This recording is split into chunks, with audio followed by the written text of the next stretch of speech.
moom ba keroog mu lay won safaan wi waaye ku noonoom di ñawal boo moytul pantalon bi du jot wala yére bi dina cëkk noon yuy dem di wër di wax tey bi ñu toogee ba léegi ñëpp la ñu yemale ku bokk ci jàngu bi ku bokk ci diine islam ku bokk ci tarixa bi wala tarixa bële ñoom ñëpp la ñu yemale ci Sénégal te Sénégal dëkku réew jullit la loolu amul sikki sàkka kon li may wax dàqantewul ak lii ma tudd léegi mooy man sama royukaay ci wàllu politique ki yàlla yónni mu nekkoon ci situation bu ñu nekkoon amul ngànnaay amul alal amul bàjjen amul nijaay amul ku ko aar mu jox ko projet bu toll ni boobu ñu ko joxoon mu am fu mu jaar ba eggali projet ba tey ñu nekk ay milliards kooku ku ko mënul rey ci politique koo fi jàpp nga ci neen kon fàttaliku leen ci vidéo boobu lan laa leen waxoon dama leen ne door nañu mu tombeek jamono ji bi mu nekkoon Makka moom ak li mu fa dund ñu jóge ci wàllu Makka gàddaay nañu yegg si Madina may leen jamono bi may doon def vidéo bi ñu ngi doon dëgmal Hudaybiya ñi jàng xam nañu Hudaybiya ak lañ fa signé ci pacte ak noonu nu mu mayee yonent bi alayhi salaam fukki at yoo xam ne ci la tabax ndëgërlaay gi nga xam ne moo ko may keroog bu muy jublu ci Makka fatu Makka bi mu am guerre amu fa xeex amu fa parce que ma nga jiite woon 10 000 personnes mu wuteeg bi muy am 313 personnes keroog ci Badar mais leen bu ñu jógee ci boobu te dinañ ci gagné bu soobee yàlla def nañu Hudaybiya am nañu ko yëg am nañu ko yëgul teg ko ci xam-xam ak xel jóge ci Hudaybiya ñëw ci fatu Makka mooy élection bi ñu weesu yàlla jox ñu ci ndam bu leer nañ ñu ko ciy sant bu baax kon ci ban étape la ñu toll fi mu toll nii mooy gannaaw fatu Makka naka la yonent bi alayhi salaatu salaam yore woon mbir mi ak naka la doxalee mbir yi li may wax nii waxuma ko ci wàllu spiritualité maa ngi koy wax ci wàllu woo xam ne wàllu àdduna la ndax yonent bi alayhi salaam du julleek woor kese de waaw dafa amoon dimension temporelle ci dimension temporelle boobu laay wax nga xam ne même occidentaux yi dañuy dem di jàng ci moom dimension temporelle boobu naka la ko yoree woon moo tax suñu gaay yi jàngal nañ leen naka la ñuy defee politique jàngal nañ leen l'art de gagner en ayant raison sans pour autant leur avoir permis de développer leur art de gagner sans avoir raison léegi nag on va leur apprendre l'art de lier le bois au bois pour construire le Sénégal que tout le monde attendait gis ngeen ñii duñu seen morom te sénégalais yi koy gisal seen bopp jamono jooju lañu toll ki ñuy roy ñun ci politique naka la ko doxalee woon ci ñaari fànn ba njëkk mooy bi mu duggee biir Makka nee na baale naa képp ku doon def tey leen rek dégg-dégg laa bëgg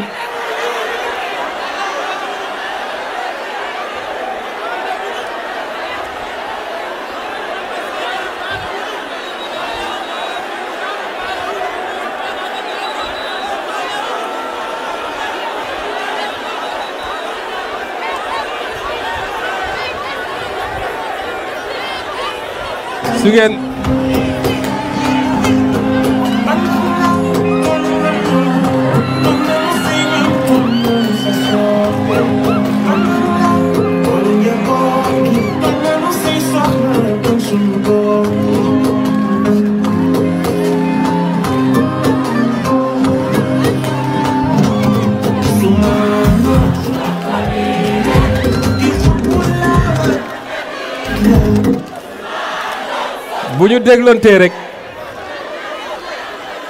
bu ñu déglantee rek su ngeen ma mayee ba ma daaneel rek dinañu déggoo ñun ñëpp.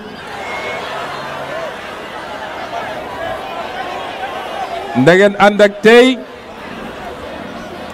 dama wax léegi présentatrice bi muy commencé ne ko neel ma gaay yi dama bëgg ñu déglu bu baax li ñuy waxtaan. may gërëm yàlla di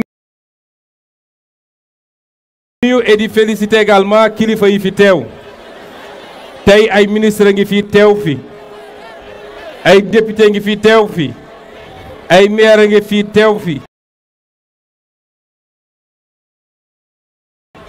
ñu ngi leen di gërëm ci seen teewaay waaye di dellu sant yàlla ndax tey ñu ngi nii am ay ministre tey ñu ngi nii yor gouvernement tey ñu ngi nii yor ay député yoon bi métti woon na lool ngeen am ci nag taxawaay boo xam ne dinaa ci dellu si waaye nañu ànd ak déglu rek dama ne moom bi mu yegsee dafa ne baale naa waaye baale bi mooy lan est-ce que ku sàcc alal réew mi bokk na ci baale bi musuñoo wax ni baale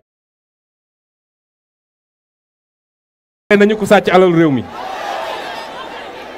sooy baale da ngay baale li nga moom dërëmu réew mi moomu ma ko président Bassirou Diomaye Faye moomu ko kenn ci yéen moomu ko kon mu see bokk te suñu discours yëpp mun nañ ko génne kenn du ci génne gis contradiction ci point bi kon d'accord nañ ci te ma ne gars yi bi ñu jëlee réew mi léegi li ñu gis doy na waar de jarul lappi-lappi jarul yooxu ñun duñu complot duñu créer kenn dossier dañuy faxasu leer nañ ne justice mi ngi nii wax leen lu ci yoon wax te fa la ñu jëm est-ce que baale bi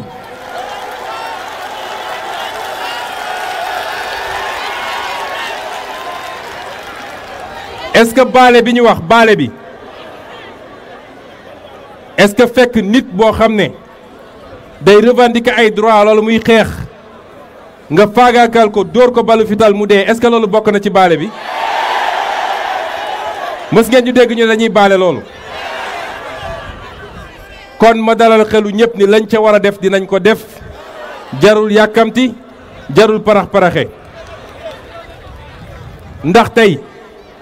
bu ñu bàyyee ñi jàpp Didier Badji ak Sambou daal leen def li ñu leen di def ñu bàyyi leen nga rey nit keneen ki nga disparaître loo ko dem ba ca géej ga sànni koor ba ñu ne loolu yëpp nañ ko effacer dem bu boobaa ñun suñu bopp criminel lañu kon musuñu leen wax ni ca la bokk te du ci bokk jàpp nit parce que da doon manifester jàpp commissariat di ko torturer est-ce que loolu bokk na ci baale bi musuñu ko wax kenn dama ne dem recruter ay nervi ndax fàttewuñu nervi yi de dem recruter ay nervi jox leen ay ngandaay ñu song nit ñi di leen dóor ak di leen rey est-ce que bokk na ci baale yi ànd ak tey ak dal état dafa am nu muy doxee te ñun politique boolewuñu ak état de ñun dañoo xam état jàng ko ci fa ñuy former nitu état yi moo tax lu ñu yóotu ba téye ko xam leen ni téye nañ ko ba mu dëgër àndi leen ak tey ak dal ñu ngi ci liggéey bi lan la ñu waxoon ni mën nañ ko baale man Ousmane Sonko nee naa lañ ma def man mu jëm ci man kese baale naa ko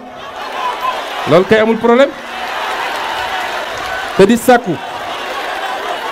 keneen koo xam ne sa xol may na la nga mën a baale baaleel parce que baale day féexal xol baale day yokk nit du ko wàññi loolu la ñu waxoon ni ñun mën nañ ko baale boo doxee ba ñu lay xeex ay at jël li ñu amoon ci moyens yëpp dalal ko sa kaw tiiñal la yàq sa liggéey dugg sa vie privée essayer tas sa kër toj say oto dóor la ay lacrymogène tëj la kaso loolu yëpp ñu def la ko ca jamono ja ngay ne opposition nga ànd ak muñ jiital yàlla ba yàlla jox la ndam jaarale ko ci Sénégalais yi xanaa kay ku am xel tuuti nga ne nag léegi naa teggi sama tànk waaye dafa mel ni suñu gars yi jàpp nañ ni mën nañu continuer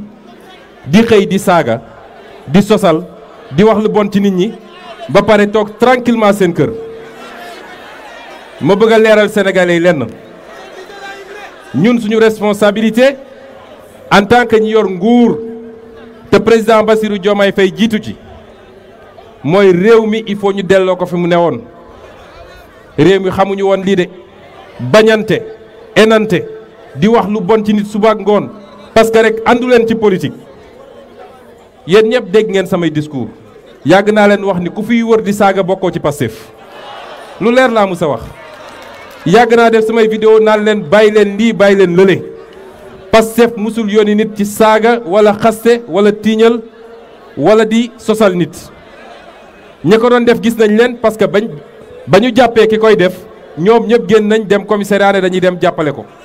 est-ce que mus nañ jàpp nit bu ñu ne dafa bokk ci Pastef ci ay saaga Ousmane Sonko dem fa wala mu wax ci musula am kon may wax ñëpp nag suñu responsabilité en tant que état mooy réew mi ki ma ne mooy suñu royukaay ci weer wi ñu toll muy weeru tabaski ci la def tàggatoom discours tàggatoom li gënoon a fës ci discours bi mooy seen alal seen deret ak seen orma araam na seen diggante ci weer wi la ko waxoon deretu nit réputation nit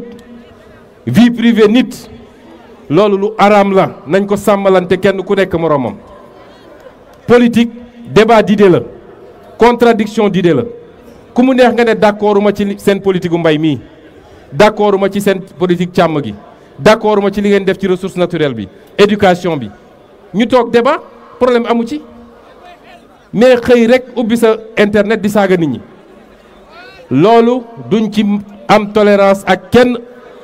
à commencer par waa Pastef yéen ñi seen bopp duñ ci am tolérance ci kenn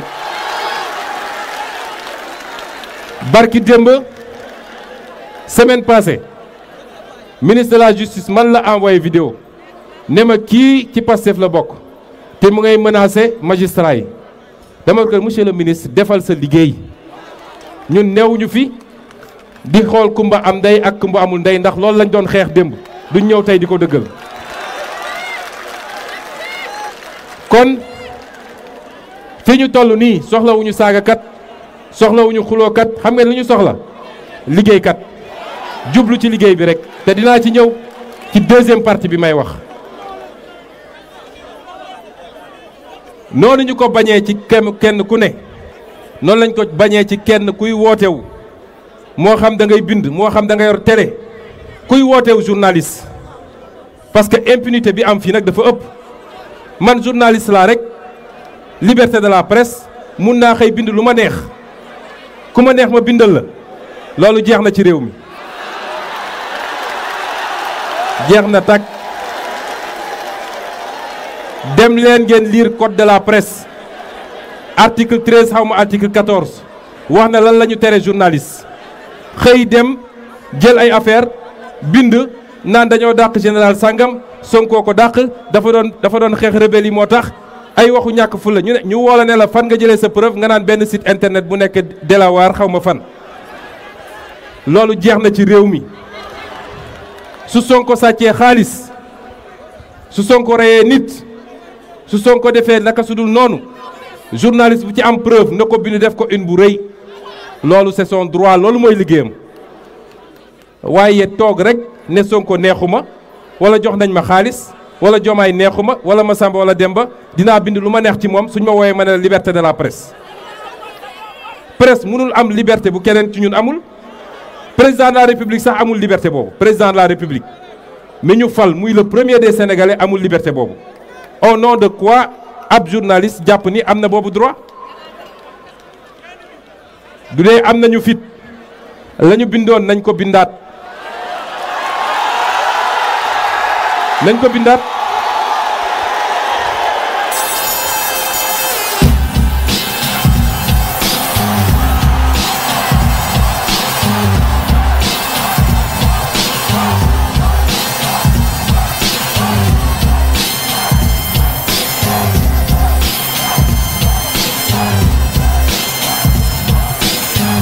merci.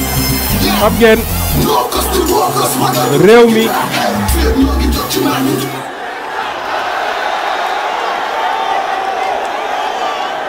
mi réew mi ñoo ko bokk te faw ñu defar ko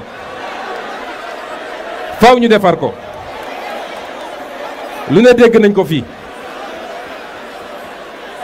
financement bu jógee Russie Al-Qaïda MFDC lu ne dégg nañ ko fii lu ne waaye daanuñu sax dem porter plainte parce que xamoon nañ ni boo ko defee du mujj fenn kon nañu xam ni liberté boo gis am na limite am mooy fu liberté ak droit wu keneen commencé nañ koy respecté noonu la amee ci leneen ak leneen l'impôt bi ñuy wax mais yow nee nga chaque jour nga def sa à la une sa presse ne diw dafa détourné diw dafa sàcc diw rapport bi épinglé na ko yow ñu jox la nga dem say employé yi liggéey si yow nga leen di fay seen salaire daat ciy dagg ne leen lii impôt dama ko war a yóbbu ci keesu état ba pare damm impôt bi sa poche lekk ko loolu détournement de deniers publics la te xam ngeen lu ci code général des impôts wax dañ leen war a poursuivre pénalement waaye yemoo ci loolu am nga ñàkk jom bu toll ñëw nag ne waaw man maa sàcc waaye nag kenn du ci wax nañ ma baal ñu baal la nga ñëwaat sàccaat ne nañ ma baal ñu baal la nga ñëwaat sàccaat loolu dina jeex ci réew mi ku yaakaar ni yor sa média mooy tax nga mën a chantage yi ñu daan def suñ ñëwee régime bu toog ñu chantage ko di bind ci moom gars yi gaaw leen woo jox leen loolu jeex na fi ñun suñu yoon man lu ñu bindul ci man mënatuñu bind lu ma jaaxal waaye nañu xam ni nag la woon ni na de ku yóbboo ku nekk looy wax ak looy bind na nga ko seet ba mu wóor nga wax ko bind ko moo gën kon duma ci sori ndax yii ay dossier la yoo xam ne dossier wu président Bassirou Diomaye Faye la mbokk yi yàlla jox nañu réew mi dama waxoon ni suñu sociologue yi dañoo war a jàngaat génne yeneen terme parce que man bëgguma ñu naan nguur gi nguur amu fi lu ñuy nguuru amu fi fii réew mi la ñuy wax jox nañu réew mi muy loo xam ne responsabilité bu diis la président Bassirou Diomaye Faye yenu ko ci ndoddam ñun ñëpp ñu war a ànd jàppale ko nee nañu nag am na opposition Sénégal lu baax la lu baax a baax la man démocrate la je ne suis pas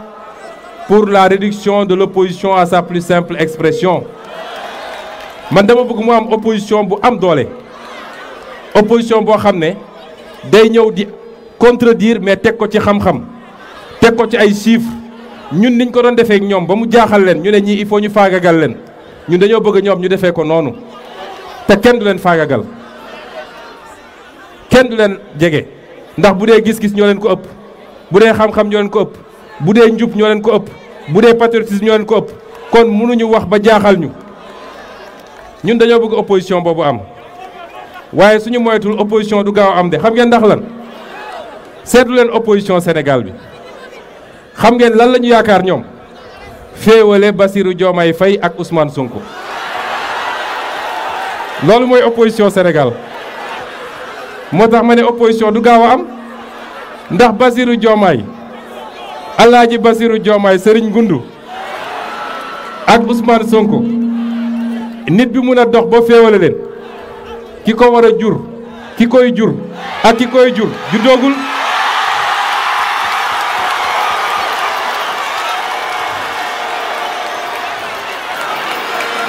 moo tax ñu war a dem noppalu ji ndax bu ñu xamoon wallaahi bu ñu xamoon bu ñu xamoon dinañ dem toogi wala ñu dem préparé wu dem defaraat seeni xalaat ñëw andi débat d'idées moo gën lii. la ñuy essayé nag seetlu leen ko bu baax ñaar wala ñett wala ñeenti catégorie moo ci am seetlu leen ñoom ñëpp ak seeni presse bu ñu xëyee rek ña nga ci Ousmane Sonko. dama ne keroog président Diomaye ma ne ko yow santal yàlla ndax yow li benn président musul am moom nga am ma yow da nga am fusible gars yi bu ñu xëyee rek ña nga ci Sonko te fusible ba nag dafa miin ba dara jaaxalu ko loolu mooy sa sens. kon yow demal toppatoo sa diplomatie demal toppatoo sa armée demal toppatoo sa lii ak sa lii xoolal nooy orienté mbir yi te teewul nag man mi ñu jiite may chef de gouvernement dinaa gouverner de ba mu mat sëkk nag cocc loolu mooy dagg xolu gaay yi Sonkoy Diomaye Diomaye Sonko moom la ñuy bañ a dégg ba nee nañu tapis rouge bi morceau bi rek tapis rouge bi bu ñu gisee ma dox ci sax ñuy xataraayu ak maay dox ci tapis rouge dinaa ci doxa ba mu neex ma.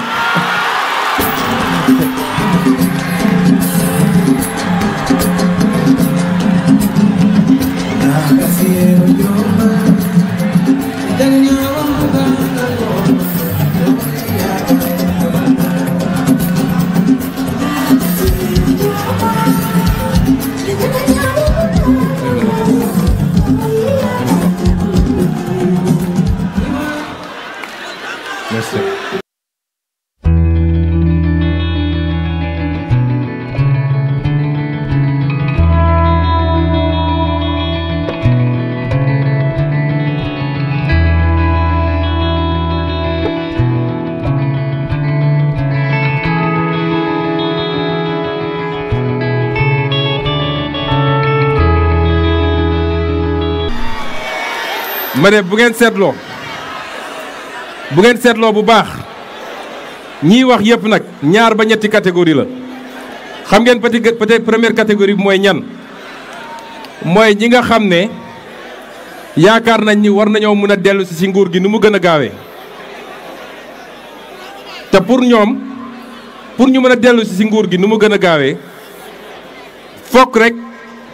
ñu fexe ba Sonko jóge fi comme ça ñu jàkkaarloog Bassirou Diomaye ñoom daal jàpp nañ tant que Sonko ngi frenkulaay fi mu frenkulaay rek mbir mi du demee noonu. ñaareelu catégorie bi mooy ñi nga xam ne jàpp nañ ni li ñu ñàkk ñoom mooy pouvoir bi ñu leen joxoon jox leen ko pour ñu liggéey réew mi ñoom ñu toog di ci noos di ci nguuru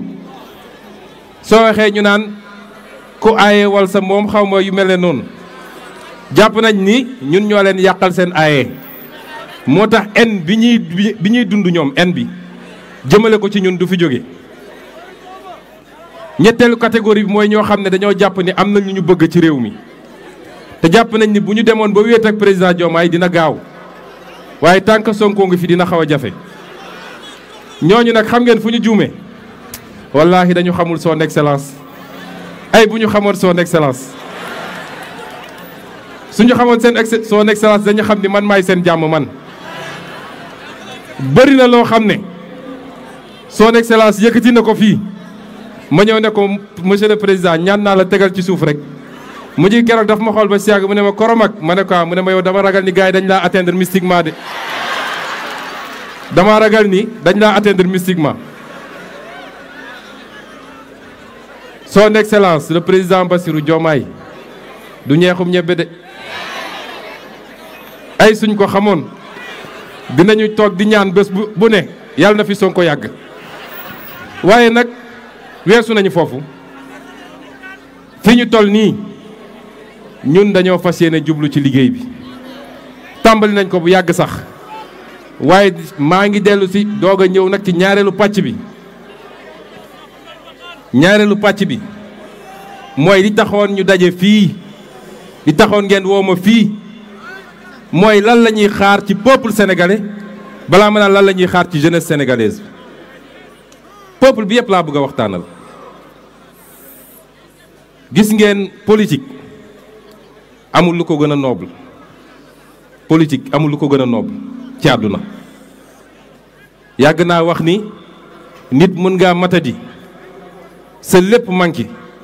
nga dem taxaw jàkkaarloog suñu borom mu seet la nga doon daj ngir sa askan mu ne na jàll loolu man gëm naa ko julli baax na koor baax na aji màkk baax na leneen ak leneen waaye sonn ngir sa askan gëm naa ni amul lu ko gën a noble moo tax gars yi ñoom affaire politicien la ñuy def politique gu ñu de ñun nag dañuy politique te nit ñi dinañu xam lan mooy suñu différence ci cadre boobu yàlla jox nañu réew mi ñu ngi ciy liggéey lu mucc ayib réew kenn du ko soppi ci ñaari weer kenn du ko soppi ci juróomi weer kenn du ko soppi sax ci benn mandat waaye xam ngeen lu am solo mooy nga teg les fondamentaux yoo xam ne bis bu ne sénégalais yi bu ñu yeewoo gi nga teg jéego boo xam ne xam nañ ni fi nga jëm moo yóbbu Sénégal ci progrès ak développement ci loolu la ñu nekk. ñaar moo mun a am soit ñu def la gars yi doon def mooy bu la yàlla joxee réew soit nga nekk ci benn agenda politicien mooy déjà yaa ngi xalaat élection bi di ñëw yaa ngi xalaat élection bi di ñëw militants yi wër la ku nekk naan la mën a jox ma ñoo fi newoon di def lii ñoo fi dajoon lii jox ma nga topp ci loola waaye loolu weesul juróomi at élection dina ñëw ci juróomi at yi dina am benn élection wala ñaari élection wala ñetti élection waaye foofu la yem te boo ko defee askan yu jéppi la parce que askanu Sénégal li mu sanctionné ñi fi nekk lii rek la de du leneen ñaareel bi nag mooy suñu option ñun xoolu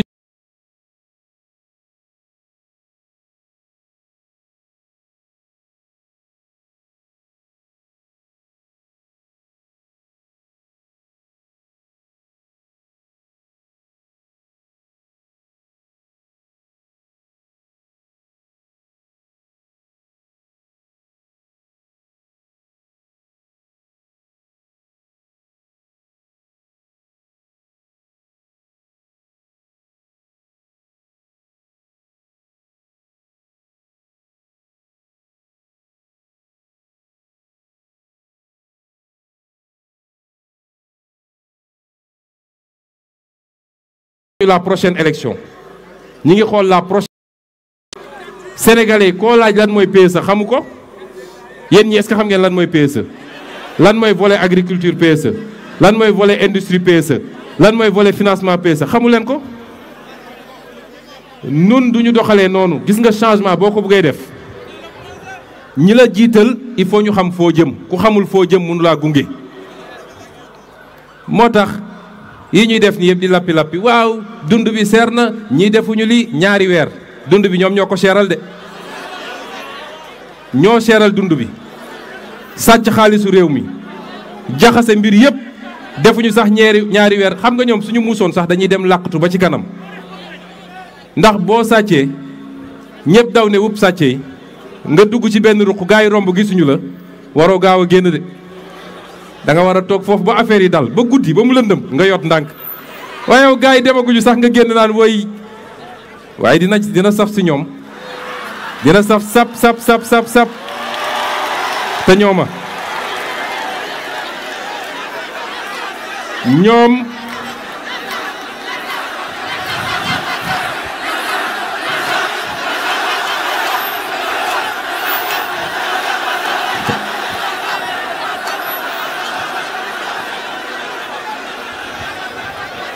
gis nga ñoom li ñu yàq ci 12 ans moom la ñu bëgg a wëlbatiku gëmloo sénégalais ñun ci ñaari weer lañ ko waroon defar est-ce que loolu xel nangu na ko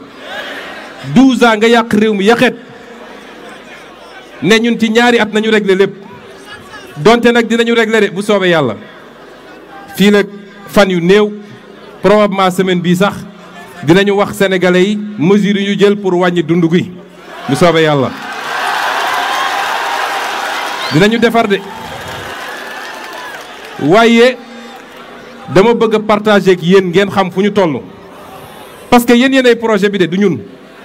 su ma waxee 25 ans man dans 25 ans attanuma réew dans 25 ans yéen ñi am 20 ans 22 ans 25 ans yéen a war a nekk Bassirou Diomaye Faye yéen a war a nekk Ousmane Sonko du man kon projet bi yéen a ko war a porter sénégalais bu ne da cee war a jël wàllam fan lañ ci toll bañ ñuy fal dañoo am un projet bi lan la wax un Sénégal prospère souverain juste def naa loolu la ñuy wax ci projet bi ci loolu la ñuy liggéey projet la ñu ñëwee projet mooy li ñu présenté woon Sénégalais yi ne lii mooy programme président Bassirou Diomaye Faye 54% des Sénégalais wóoluñu au premier tour en tant qu'opposition lu musul am 54% au premier tour pour l'opposition boo koy natt dëgg nattee ko 78% ou 80% dëgg loolu la ñu Sénégalais jox boo ci génnee càcc gi génn ci mbuxum gi génn ci yeneen ak yeneen kon étape boobu la ñu tolloon nee naa leen ñun dañoo xam état xam fi ñu jëm biñ ñu ko joxee dañoo commencé liggéey bi ñaari fànn la bi ci njëkk mooy am na le courant da nga fay fekk mbir il faut mu continuer dox li ñuy wax le principe de la continuité de l'état mooy ndox war na am courant war na am nit ñi war nañoo lekk nit ñi war nañoo naan nit ñi war nañoo faju nit ñi war loolu dañ koy continuer di ko améliorer loolu mooy le courant waaye à côté ñun dañ fay fekk lu tudd plan Sénégal émergent yàgg nañu wax ni baaxut te su baaxoon Sénégal du toll fii mu toll nii ñu ne kon li nga xam ne mooy le nouveau référentiel des politiques publiques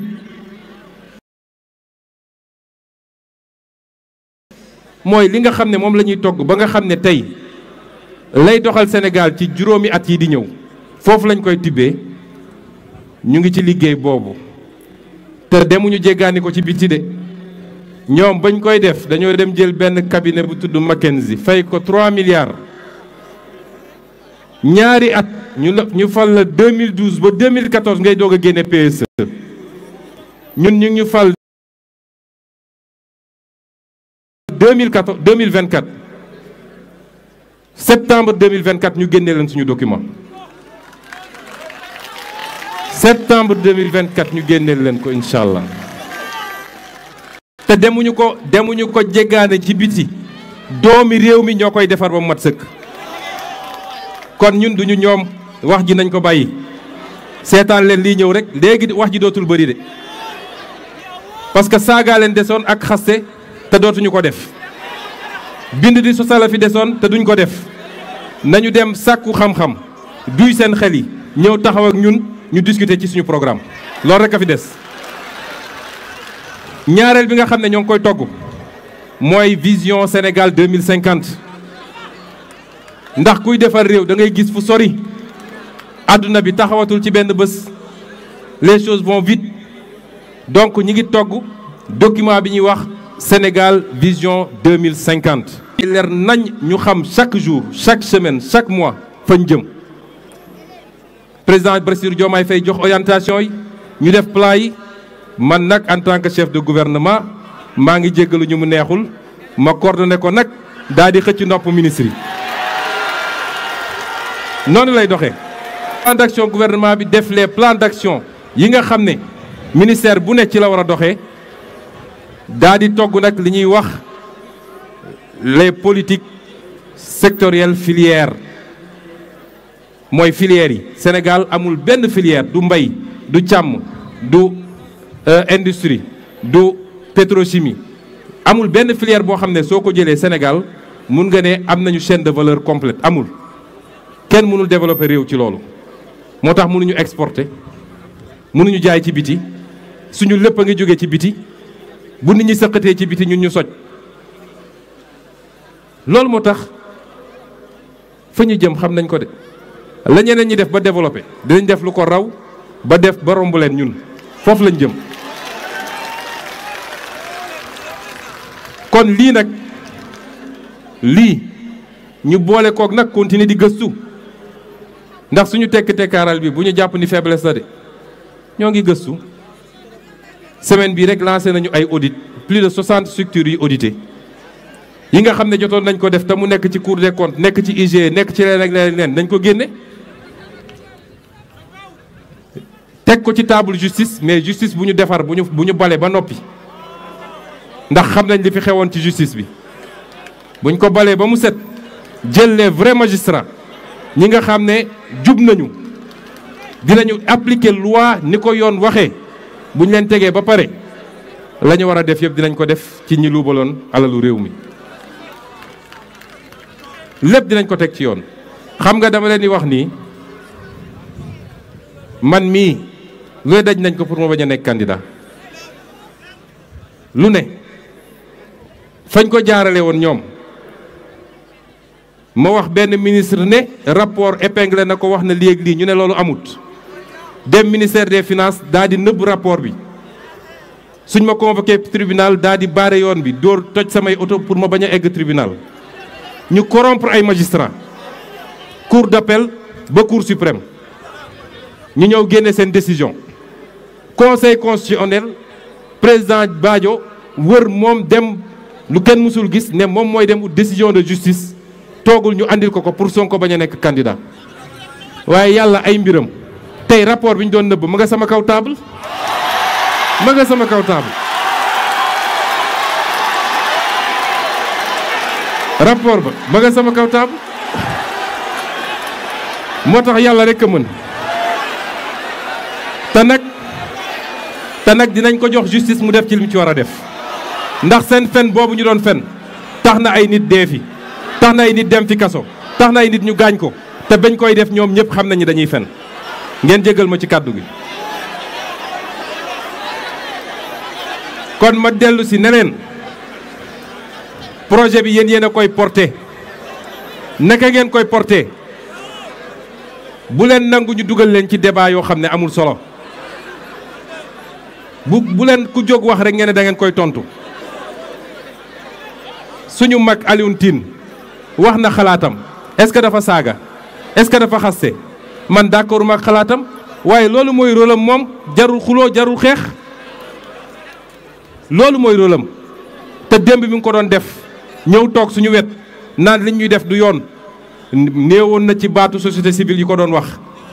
di ñu fekk suñu kër di ànd ak ñun di solidarité moom ak keneen Seydi Gassama Birahim Seck ci jamono jooj ñu ci bëri ci ñoom ñi nga woon pale toog ci ñeneen ñi kon tey bu waxee xalaatam buñ ci d'accordul tam nañu ne d'accorduñu ci rek andi ko teg ko ci xam-xam waaye yooxu beeg xaste beeg ñun santuñu ko kenn lay li ñuy xaar ci yéen fi mu toll nii mooy cette formidable force qui est en vous la jeunesse du Sénégal toute l'Afrique vous envie ay héros ngeen yéen jeunesse du Sénégal le monde entier vous envie su ngeen xamoon damay xëy suba ba ngoon jot di recevoir ay nit yoo xam ne dégg naa rek ne nañ waruma recevoir ay ambassadeur lan mooy ambassadeur est-ce que xam ngeen ni dans un pays normal ñun suñu demoon ba egg fi ñu bëgg a jëm premier ministre du recevoir ambassadeur duñu samay nawle ambassadeur Sénégal bu nekk France du gis premier ministre France ministre affaires étrangères sax du ko gis benn conseiller Cyril Ali Élysée la mën a gis wax ak moom su ngeen seetloo bi ma toogee ba léegi page Facebook wala site primature musu leen gis ñu affiché fa photo ambassadeur mooy recevoir parce que pour man lu ordinaire la recevoir ay ambassadeur te ku ma ci recevoir it sama kilifa son excellence moom moo naan ma recevoir ma ambassadeur tel ma recevoir ko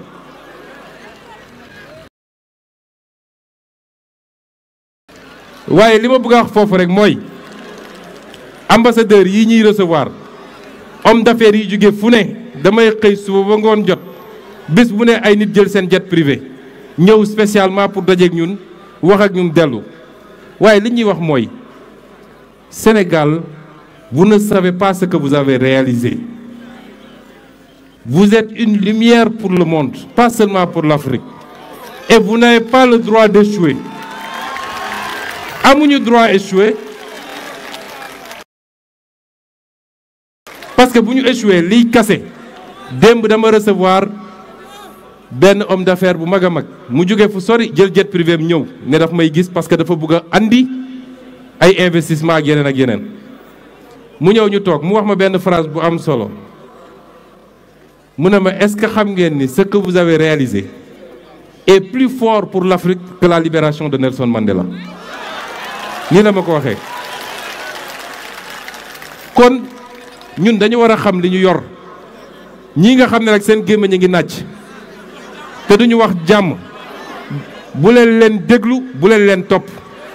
xam ngeen fan la leen président Diomaye fi soxlee xam ngeen fan laa leen soxlee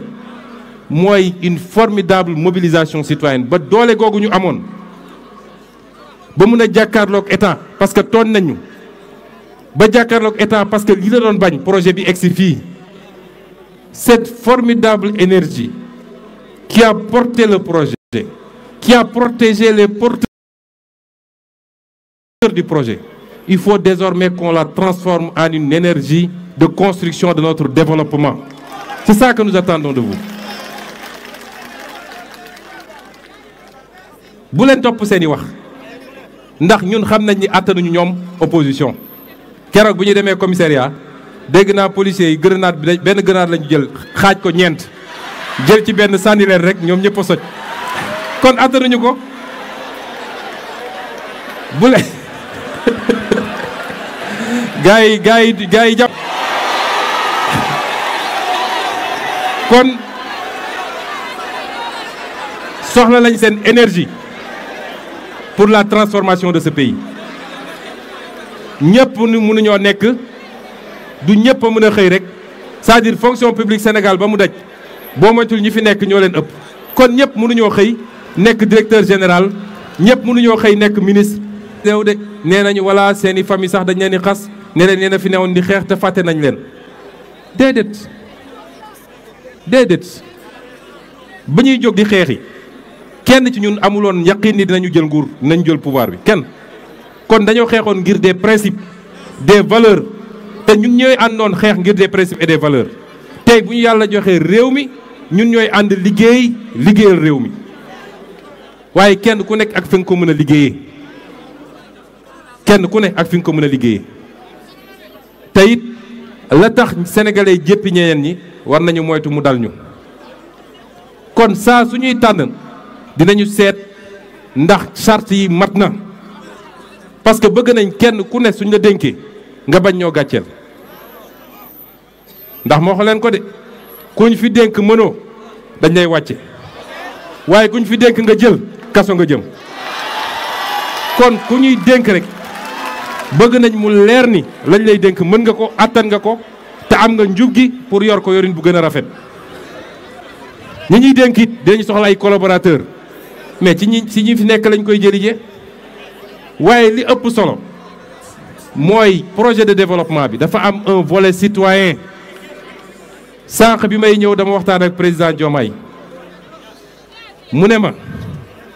fàttalil ma gars yi projet citoyen bi def nañu une première édition nettoyé ñëpp génn nañu macha allah waaye dañ naan Sénégal départ la am amul arrivé weer wi di ñëw bu doon fukk a génnoon bii pa dañoo bëgg junni génn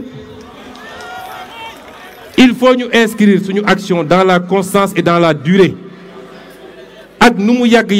gis naa ay image yoo xam ne xam naa ni ñu ngi fii ci biir ñi doon dugg ci biir caniveau yi di génne pneu yi loolu amul lu ko mën a fay ci projet bi bu leen jàpp ni fii am na kuy nguuru de ma wax leen ni président Bassirou Diomaye bu nelawee par bés ñetti waxtu la nelaw ci bés bi man saa su ma xëyee yàgg naa leen wax ni politique amul lu ma ciy xaar salaire sax bëgguma ko ci lu ma musa am ci salaire delloo naa ko askan wi te noonu laa koy defaate nii soxlawuñ ci dara lay defar réew mi moo ñu intéressé kon bu ñu duggee ci suñu oto motaar yi jiitu ñaari oto ne ci benn oto ne ci kanam benn ne ci man su may xool ci vitrine bi maa ngi xool sénégalais yi maa ngi naan lan laay layoog ñii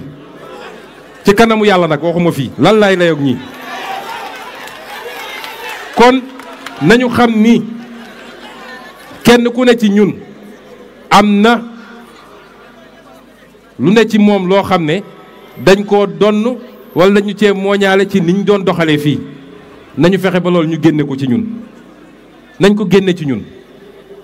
nañu dellu si li ñu nekkoon bi ñuy ne opposition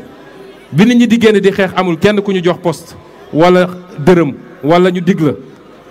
waaye dañoo gëmoon ni lii mooy soppi Sénégal est-ce que dinañ ñëw tey ba ñu dénkuñu nit ñi di teggi seen tànk parce que joxuñu ma lii wala seet si wuñ ma wala woowuñu ma wala est-ce que loolu di ngeen ko def yéen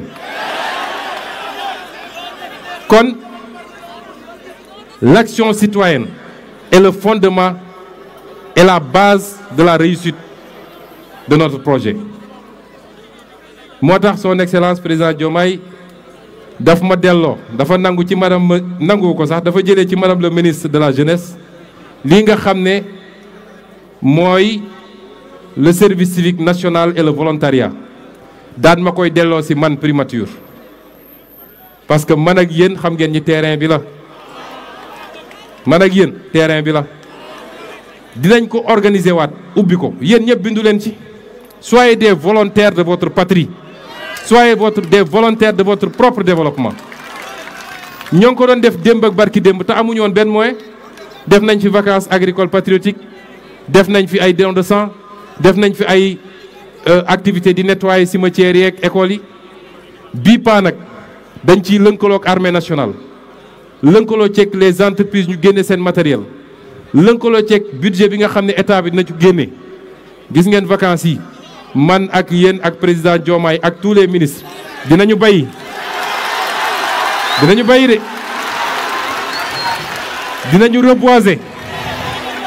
dinañu reboiser dinañu dem defar ay école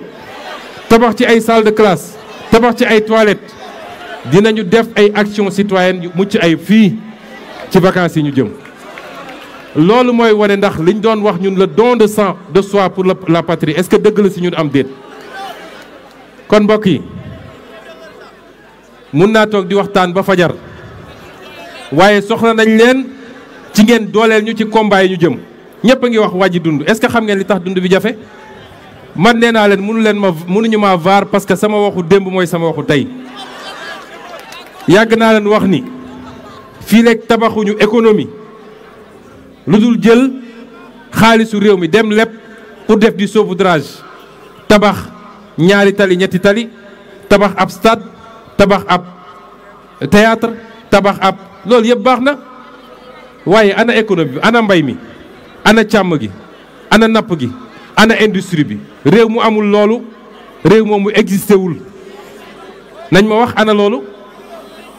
kon ñun suñu priorité foofu lañ ko jëmle tey wàññi soo buggee wàññi dund bi il faut nga jël li nga xam ne mooy impôt yeeg taxes yi nga ne teggi naa ko bàyyi naa ko léegi impôt yooyu ak taxes yooyu waroon la permettre tey nga répondre à d'autres préoccupations des Sénégalais parce que suñu lépp ñu ngi koy jéggaani ba tax boo buggee changer réew mi tam il faut nga am capacité financer sa économie financement bu fan lay jógee ñun de bëgguñu suñu financement ñu wéer ko ci bor am na bor bu ñu jël keroog coow li ne gàññe budget bii ñu voté assemblée nationale te député yi voté ko dañ ko voté woon ak benn autorisation bu ñu defal président de la république pour mu mottali li ñuy wax déficit budgétaire bi parce que dañuy voté budget ne téeméer lañ ko voté waaye ñun li ñu mën a am ci impôt matul téeméer li koy mottali mooy président de la république mun na dem lebi état boo ko jëlee changement bi ndànk-ndànk nga koy yóbbu waaye fi ñu bëgg a jëm néew ma dootuñu leb de waaye ñun ñooy xool nu ñuy lebee ak kañ lañ koy defee ak nuñ ko bëggee foofu lañ jëm waaye pour ñu financer suñu économie il faut que li nga xam ne mooy suñu koom-koomu réew ñu téye ko ñun ñoo leen diggoon ni nañu renégocier contrat yi est-ce que xam ngeen nañ ko renégocier man maa leen ko wax fii la ñu moom ci or am ko ci pétrole am ko ci zircon am ko ci gaz te ñu joxe ko ci anam yu dul yoon lépp lu ci Sénégal war a moom dinañ ko delloosi ci réew mi te door nañ ko fi mu toll nii waaye xam ngeen ni xeex yooyu bis boo ko yëkkatee yaa ngi jàkkaarloog ay multinationales yu am doole yaa ngi jàkkaarloog ay réew yu am doole xam ngeen lu mën a permettre ñu gagner combat bu rapidement mooy que askan wi saa suñu wëlbatikoo gis leen suñu gannaaw est-ce que pare ngeen ci loolu. kon soxla nañu dem jàkkaarloog askan wi wax leen ni. lay defar réew mi ngi jóge ci poosu kenn ku ne ci ñun mooy fay lempo dañ def réforme impôt ndax dama leen yàgg a wax ni li ma gëm mooy lempo gi gën mooy lempo gu ñu natt ci asaka mooy lempo gi na néew waaye na ko ñëpp fay moo gën nga am lempo gu cher te kenn du ko mën a fay dinañu def réforme bi ñu war a def mais bu ñu paree soxla nañ leen yéen en tant que volontaire ngeen dem fekk sénégalais yi ci seen biir kër fekk leen ci marché yi fekk leen ci gare routière yi convaincre leen ni dañoo war a fay l'impôt pour ñu defar réew mi kon li ñuy xaar ci yéen bëri na de su ma ko doon lim fii mun nañ fee fanaan waaye fi may daanelee rek mooy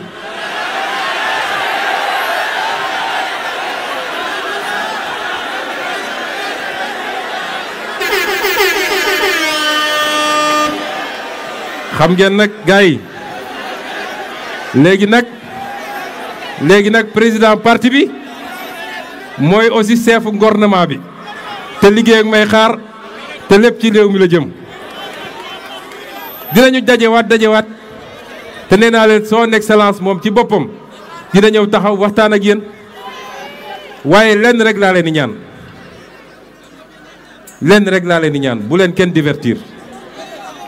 fu ñu leen woo rek wuyu leen nañ ko daan defee démb ak barki démb bu ñu kenn divertir la ñu war a régler ci li nga xam ne passif la